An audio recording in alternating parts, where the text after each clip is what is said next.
Lee Jin-ho stepped out of his sleek transport ship onto the rough metal floor of Colony Station Alpha 7.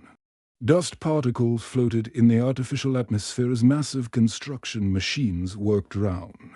The clock, the sound of drilling, welding, and heavy machinery filled the air. This was humanity's biggest project yet, a space station that would serve as a gateway between Earth and the outer colonies. Jin-ho was the CEO of Stellar Mining Corporation, one of the richest companies in human space. He wore an expensive suit that looked out of place among the dirty work clothes and safety gear of the construction workers. His assistant followed behind him, taking notes on a digital pad. "Sir, the project is running on schedule," his assistant said. "The alien workers have been very helpful with the heavy lifting sections." Jin-ho nodded but was not really listening. He was looking at the incredible sight before him. Humans were working side by side with creatures from different worlds. There were tall, thin beings with blue skin who could lift 10 times their body weight. Short, rocky creatures that looked like living stones moved heavy equipment with ease. Flying creatures with rainbow wings carried supplies to high places that humans could not reach. But what caught his attention was something else entirely. Near the center of the construction area, a human worker was talking to a group of alien laborers. The man was probably in his 40s, with graying hair under a yellow hard hat. His work clothes were covered in dust and grease stains. He looked like any other construction worker. But something was different. Jin-ho moved closer too. "Listen," the man was speaking to a creature that looked like a giant beetle. The words coming from his mouth were not English or Korean or any human language Jin-ho knew. They were clicking sounds, like two pieces of metal tapping together. The beetle creature clicked back, and the human worker nodded and pointed to a stack of metal beams. Then the worker turned to a completely different alien. This one was tall and seemed to be made of pure light. It glowed softly and moved like it was floating. The human worker's voice changed completely. Now, he was making musical sounds, like he was singing a song without words. The light creature responded with its own melody, and they seemed to understand each other perfectly. Jin-ho could not believe what he was seeing. He watched as the worker spoke to more aliens. Each time, his voice and manner of speaking changed completely. With the rock-like creatures, he made deep, rumbling sounds from his throat. With the flying rainbow beings, he made high, chirping noises. With another species that looked like walking trees, he made rustling sounds like wind through leaves. "Who is that man?" Jin-ho asked his assistant. His assistant checked his pad. "That would be Kim Dae-ho, sir. He is one of our construction supervisors. He has been working on alien construction projects for about 5 years. Can he really speak all those languages?" "It appears so, sir. The work reports say he is very good at managing the alien work crews. They seem to respect him." Jin-ho watched for another 10 minutes. Kim Dae-ho moved from group to group, speaking with each alien species in what appeared to be their own language. The aliens responded to him like he was one of their own kind. They followed his instructions without question and seemed happy to work with him. This was remarkable. Most humans used translation devices to talk with aliens. These devices worked, but they were slow and often made mistakes. Many aliens did not trust the machines and preferred to work only with their own species. But here was a human who could speak directly to them. No machines needed.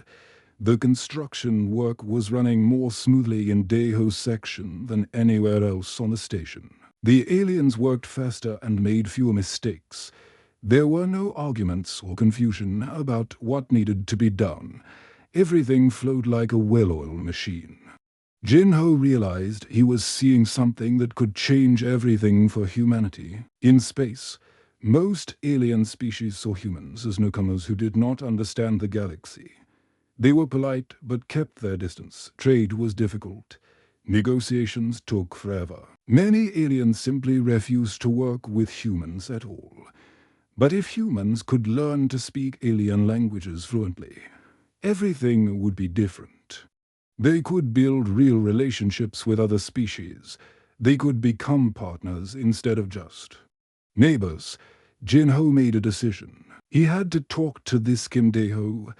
He had to understand how this man had learned so many alien languages and whether other humans could do the same thing.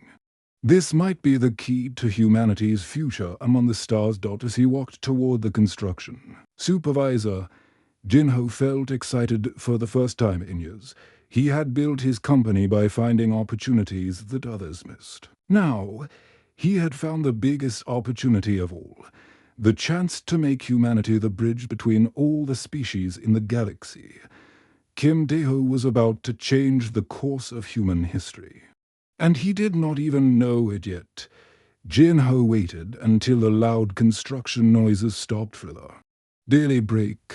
Workers from different species gathered in small groups, sharing food and resting. The human workers sat together on metal crates, drinking coffee from thermos bottles. The alien workers had their own ways of resting. Some meditated in silence. Others made soft musical sounds, and the rock creatures simply stood still like statues. Kim Dae-ho was checking something on his work tablet when Jin-ho approached him. The construction supervisor looked up, and his eyes went wide with surprise. He quickly stood up and brushed the dust off his work clothes. "Sir, I did not expect to see you here on the construction floor," Dae-ho said, bowing slightly in the traditional Korean way. "Is there a problem with the work?" "Not at all," Jin-ho replied with a smile. "Actually, I came to talk to you about something I observed. I watched you speaking with the alien workers earlier. How many languages can you speak?" Dae-ho looked embarrassed, as if he had been caught doing something wrong. "Oh, well, I speak 14 languages total, sir. 9 of them are alien languages, and 5 are human languages." Jin-ho felt his excitement growing. 14 languages. That is incredible. "How did you possibly learn so many?" Dae-ho sat back down on his metal crate and gestured for Jin-ho to sit beside him. "It started with my daughter, sir. Her name is Park So-man. She is very smart, much smarter than her old father. She always told me that communication is the most important skill a person can have. Your daughter encouraged you to learn alien languages." "Not exactly," Dae-ho said with a small laugh. "When I was younger, I worked only on human construction projects, but when the aliens first came to our solar system, everything changed. Suddenly there were job opportunities working with alien species. The pay was much better because most humans were afraid to work with aliens." Jin-ho nodded. He remembered those early days. Many humans had been nervous about working closely with alien species. They worried about diseases, accidents, or simply not understanding each other. "I needed the money," Dae-ho continued. "My wife became sick, and the medical bills were very expensive. So I took a job on a construction project with the Kaidan people, those beetle-like aliens you saw earlier. At first, we used translation machines to talk to each other, but the machines were not good enough. They worked, but barely," Dae-ho explained. "The machines would translate the words, but they could not translate the meaning behind the words. The Kaidan people have a very different culture from humans. When they say something, they often mean something completely different from what the words actually say." Jin-ho was fascinated. "So what did you do?" "I started watching them carefully. I listened to how they talked to each other when they thought no humans were listening. I noticed that their clicking sounds had patterns. After a few months, I began to understand some of what they were saying without the translation machine." "You taught yourself their language. I tried my best, Deho said modestly. It was very difficult at first. I made many mistakes. Sometimes the Kaiden workers would make those clicking sounds that I later learned was their way of laughing, but they were patient with me. They seemed happy that a human was trying to learn their language. Jinho could see why the alien workers respected Deho. Learning their language showed them respect in return. After I learned to speak with the Kaiden people, other construction companies heard about me. Deho continued. They offered me jobs working with different alien species. Each new job meant learning a new language. The tree-like Verdani people, the light beings called luminous, the rock creatures known as lithoids. Each one was completely different. That must have taken years to learn. It did, sir. But each language became easier to learn than the last. 1. My brain seemed to get better at understanding how different species think and communicate. And my daughter helped me study. She would test me every night when I came home from work. Jinho was amazed by this man's dedication. Why did you continue? You could have stayed with just one or two languages. Deho was quiet for a moment. He looked round at the alien workers who were resting nearby. Because I realized something important, sir. These alien beings are not so different from humans. They work hard. They care about their families. They want to be respected. But most humans never learn this because we cannot really talk to them. The translation machines create a barrier. Exactly, Deho said, his eyes lighting up. When you speak to someone in their own language, you connect with them in a way that machines cannot do. You understand their jokes, their concerns, their hopes. You become friends, not just co-workers. Jinho looked round the construction site with no eyes.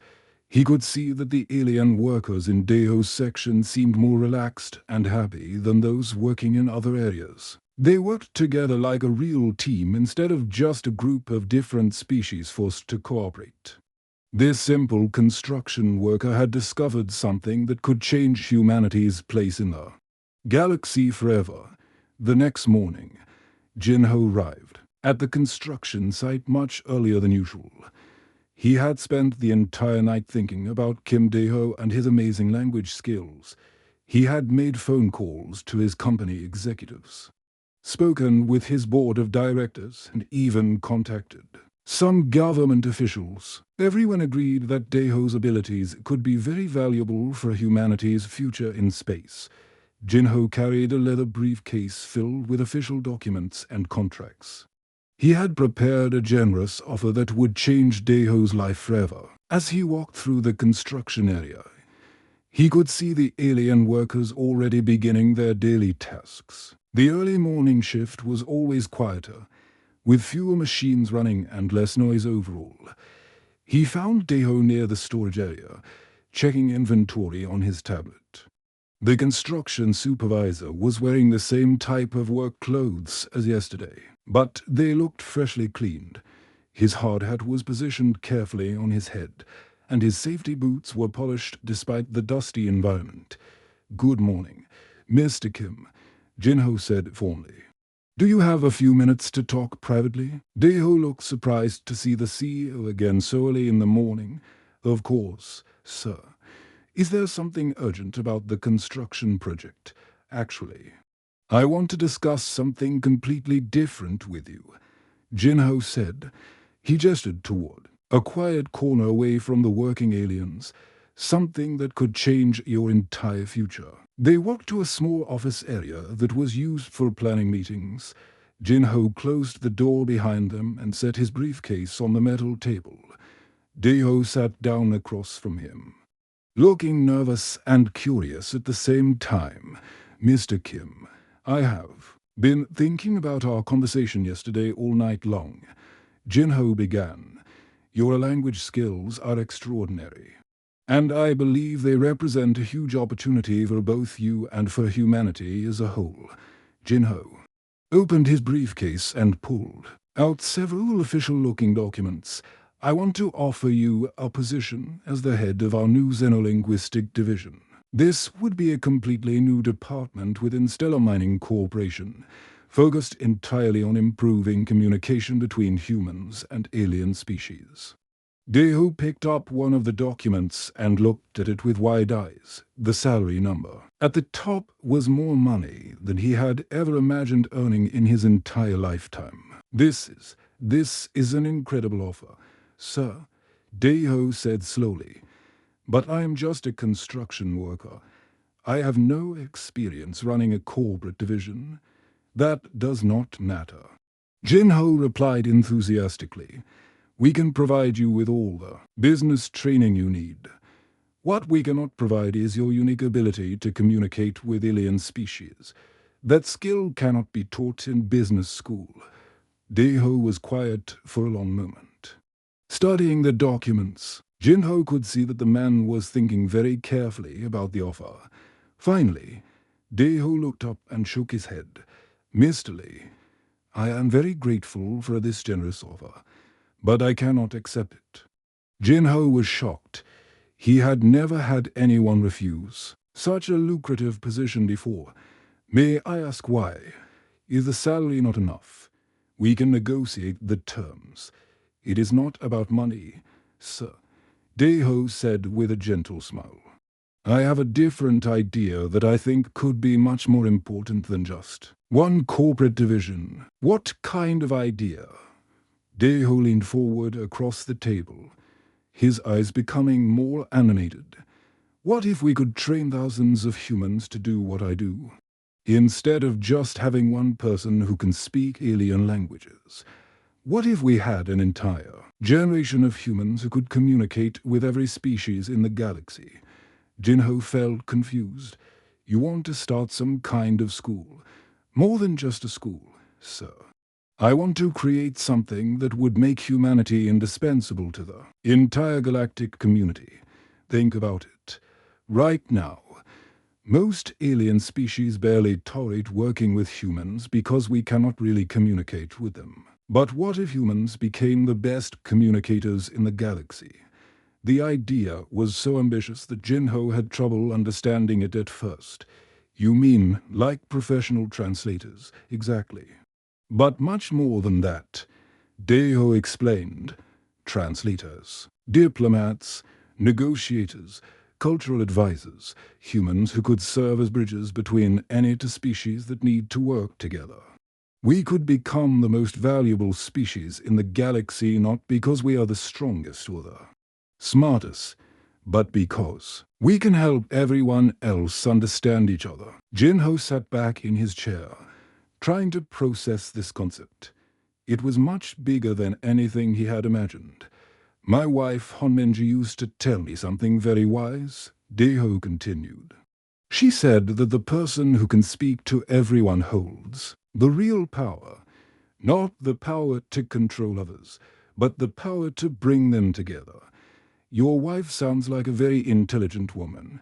She was, Deho said with a sad smile. She passed away 2 years ago, but her words have stayed with me. I think she would have loved this idea of making humans the galaxy's communicators. Jinho realized that this simple construction worker was proposing something that could fundamentally change humanity's role among the stars. Instead of being just another species trying to find their place in the galaxy, humans could become essential to galactic civilization itself. How would we even begin such a project? Jinho asked. Deho's face lit up with excitement. I have some ideas about that, sir. 6 months had passed since that important conversation in the construction site office. The small meeting room where Jinho and Deho had first discussed the academy idea now seemed like a distant memory. Right. What had started as a crazy dream was now becoming reality on 3 different worlds across human space. The first Universal Communication Academy campus was built on Earth, in a beautiful valley in South Korea where the mountains met the sea. The second campus was established on Mars, inside a giant dome that protected students from the harsh red planet environment. The third campus was the most ambitious. It was built on Kepler Station, a space station that orbited between human and alien territories. Chohan was one of the first students to arrive at the Earth campus. He was only 19 years old, fresh out of high school, with dreams of traveling to distant worlds. His parents had been worried about him joining such a new and experimental program. But Han was determined to be part of something that could change the galaxy. On his first day, Han walked through the Academy's main building with wonder. The classrooms were unlike anything he had ever seen. Some rooms had special sound equipment that could produce the clicking noises of the Khitan language.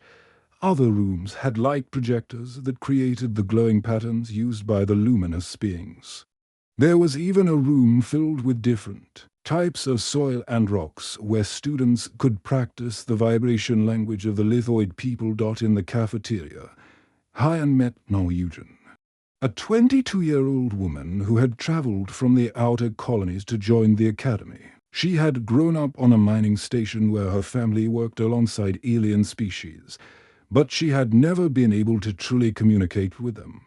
I watched my father struggle for years trying to coordinate work crews using those terrible translation machines, Eugen told Han over lunch. Half the time, the machines would move the heavy equipment, dance with the metal music. The alien workers were always confused and frustrated. Their first teacher was Kim Dae-ho himself. He had given up his construction job to become the academy's head instructor. Standing in front of a classroom for the first time in his life, Dae-ho looked nervous but excited. Learning alien languages is not just about memorizing words, he told his students on the first day. It is about understanding how different species think and feel. The Khitan people, for example, do not have a word for individual. They always think in terms of the group. So when you talk to them, you must always consider how your words affect their entire community. The students learned that each alien species had completely different ways of understanding the world. Hivadani tree people experience time much more slowly than humans, so their language had hundreds of different words for patience but no word for hurry. The flying Etherian beings lived in 3 dimensions. So their language was based on movements and positions in space rather than sounds. Han found the luminous language the most difficult to learn. These beings of pure light communicated through patterns of brightness and color. Students had to wear special visors that could detect the subtle changes in light frequency that carried meaning. Think of it like music, Dae-ho explained to his struggling students. Each color is like a musical note, and the patterns are like songs. You must learn to see the melody in the light. After their first year of study, students began practicing with real alien visitors who came to the academy. These aliens volunteered to help teach humans their languages and cultures. At first, the conversations were awkward and full of mistakes. Students would accidentally insult alien visitors or completely misunderstand simple requests. But gradually, something magical began to happen. Han had his breakthrough while talking with a Khitan elder about the weather. Suddenly, he realized he was not just speaking the Khitan language. He was thinking like a Khitan being. He understood not just the words, but the deep cultural meanings behind them. Eugen's moment of success came while learning lithoid vibration language. She was practicing in the rock garden when she finally felt the subtle ground tremors that carried complex emotional information. It was like the earth itself was telling me its secrets. She later described to other students. By the end of their second year, the first graduates were ready to leave the academy. They were no longer just humans who could speak alien languages. They had become true bridges between species. The galaxy's governments and corporations were eager to hire these new translators. Hyan was assigned to a diplomatic mission between the warlike Ferris Empire and the peaceful Botanical Alliance. For decades, these two species had been unable to negotiate because they could not understand each other's basic concepts of honor and growth, with Hyan serving as translator and cultural advisor. The two species reached their first successful agreement in 50 years. The Ferris beings agreed to protect botanical worlds from space pirates in exchange for advanced healing medicines made from botanical plants. Eugen was sent to work on a massive construction project where 12 different alien species were building a new space station together. Before human translators arrived, the project had been delayed for 3 years because of constant miscommunications and cultural misunderstandings, with Eugen coordinating between the species. The project was completed in just 8 months. Similar success stories were happening across the galaxy. Trade agreements that had been impossible for decades were suddenly being signed. Wars that had lasted for generations were ending in peace treaties. Scientific research projects were advancing rapidly as different species could finally share their knowledge effectively. The galaxy was changing, and humanity was at the center of it all. 5 years had passed since the dusty morning when Jinho first heard Kim Daeho speaking alien languages on Colony Station Alpha 7. Now Jinho stood in the grand auditorium of the Universal Communication Academy's main campus on Earth, watching something that still amazed him every time he witnessed it. The graduation ceremony was unlike any other event in human history. In the audience sat beings from 47 different species, all gathered to honor the newest class of human translators. The Chiton delegates clicked their approval in rhythmic patterns. The luminous beings pulsed with warm golden light. The massive lithoid representatives vibrated the floor with deep, satisfied rumbles. On the stage, 300 human graduates stood in neat rows, wearing simple blue robes that had become the universal symbol of interspecies communication. Each graduate had spent 4 intensive years learning not just languages, but the deep cultural knowledge needed to truly connect different species. Among the graduates, Jinho could see Hyan, now 24 years old and confident in ways that would have been impossible 5 years ago. Hyan had just returned from successfully mediating a trade dispute between 3 different alien civilizations. Next to him stood Eugen, who had become famous throughout the galaxy for her work helping alien refugees find new homes after their worlds were destroyed by natural disasters. Behind the graduates, a large screen showed messages of congratulations. From across the galaxy, the Emperor of the Crystalline Hierarchy sent wishes of eternal harmony through understanding. The collective council of the Hive Worlds transmitted their appreciation through complex pheromone patterns that were translated into visual displays for the human audience. But the most important figure on the stage was Kim Daeho himself. The former construction worker now wore the formal robes of the Director of Interspecies Communication. But his eyes still held the same humble kindness that Jinho remembered from their first meeting. Daeho's hair had turned completely gray during the past 5 years, and his face showed the lines of someone who had worked tirelessly to build something bigger than himself. When Daeho stepped up to the podium to address the graduates, the entire auditorium fell silent. Even the aliens who communicated through sound stopped their clicking, humming, and vibrating out of respect. "My dear graduates," Daeho began, his voice carrying clearly through the hall's advanced sound system that could translate his words into dozens of languages simultaneously. 5 years ago, I was just a construction worker who had learned a few alien languages to do my job better.